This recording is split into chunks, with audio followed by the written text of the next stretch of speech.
unemployment. So we can decompose unemployment into several groups. So unemployment includes so-called frictional unemployment and structural unemployment.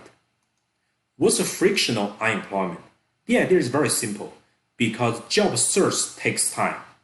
So for example, if you are looking for a job, right, you may go to website like, so for example, Monster, or you use other social media websites. So for example, Glassdoor.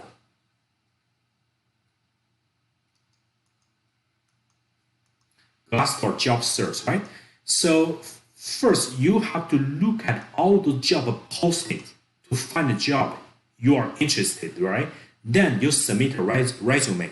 If the company likes your resume, they may conduct several rounds of interview.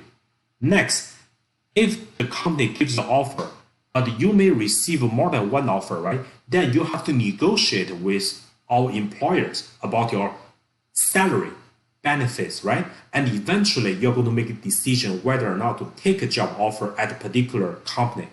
So this process takes time. So that is why in reality, unemployment rate can never be zero because there are always people being unemployed. Why? Because it takes time for people to get a job. You can use a website like a Monster or Glassdoor.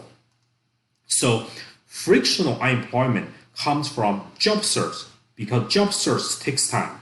And the frictional unemployment usually is short because people usually eventually, if they really want to get a job, they can get a job.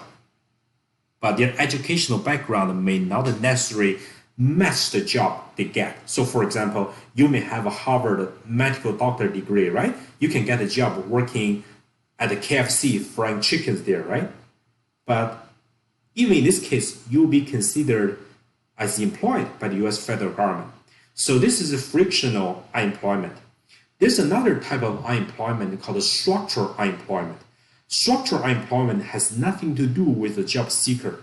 It is usually a long-term problem caused by government or corporate policies. So for example, minimum wage laws, labor union, and efficiency wage, and etc.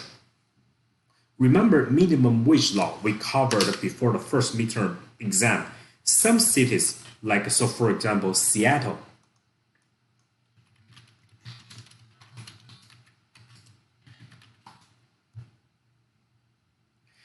so the current minimum wage, not current, in the year 2019, I just Googled the Seattle minimum wage, right?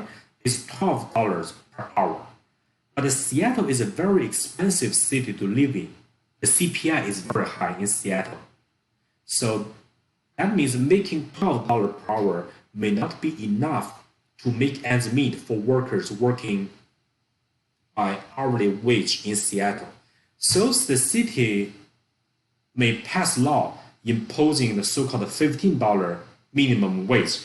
Employers, they must pay their hourly wage salary workers at least $15 per hour, right?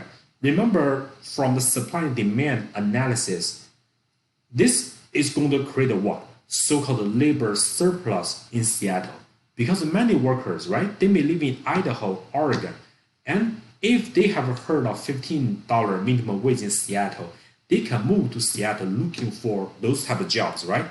From employer perspective, they may not be happy paying workers higher minimum wage. So they may cut positions available or they may cut jobs supplied to the labor market. This is going to create a winner-loser situation. Who are those winners? Those are people who indeed can get $15 per hour minimum wage work in Seattle. Who are those losers? People who move to Seattle, right? Maybe from Oregon or Idaho, but they couldn't get jobs paying $15 per hour. Then they're the losers. That means they become unemployed. This type of unemployment caused by minimum wage law belongs to the structural unemployment problem. So, in the end, how about we can decompose unemployment into three categories. So the total unemployment equals frictional unemployment plus structural unemployment plus what? Cyclical unemployment.